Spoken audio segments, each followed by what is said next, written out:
Hello welcome back to our channel. ఎప్పటి నుంచో అందరూ వెయిట్ చేస్తున్నారు రేషన్ కార్డ్కి అప్లై చేసుకుందామని. గవర్నమెంట్ వచ్చేసి చాలా పథకాలు అయితే రిలీజ్ చేస్తుంది కదా. రిలీజ్ చేస్తుంది, బట్ ఏ పథకానికి అప్లై చేయాలన్నా సరే కంపల్సరీ రేషన్ కార్డ్ అనేది కంపల్సరీగా ఉండాలి.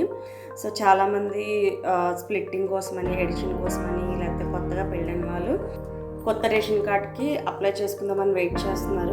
ఎలక్షన్స్ మూమెంట్లో కూడా చాలామంది కార్డ్స్ అప్లై చేశారు, బట్ వాళ్ళకి ఇప్పటిదాకా ఎలక్షన్ కోడ్ రిలీజ్ అయిందని చెప్పేసి వాళ్ళకి రైస్ కానీ లేకపోతే రేషన్ కార్డులో వాళ్ళ నేమ్ ఉంటుంది కానీ రైస్ రిలీజ్ అవ్వలేదు. అలాంటి వాళ్ళందరికీ డిసెంబర్ 2 నుంచి అయితే చాలా ఒక గుడ్ న్యూస్ అని చెప్పాలన్నమాట.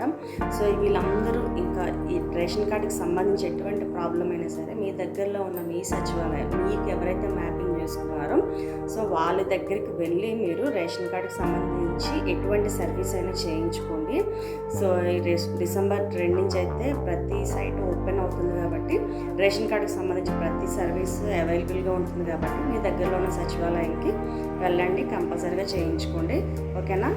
Thanks for watching. ఈ వీడియో మీకు నచ్చినట్టయితే ఛానల్ని సబ్స్క్రైబ్ చేసి లైక్ చేసుకోండి.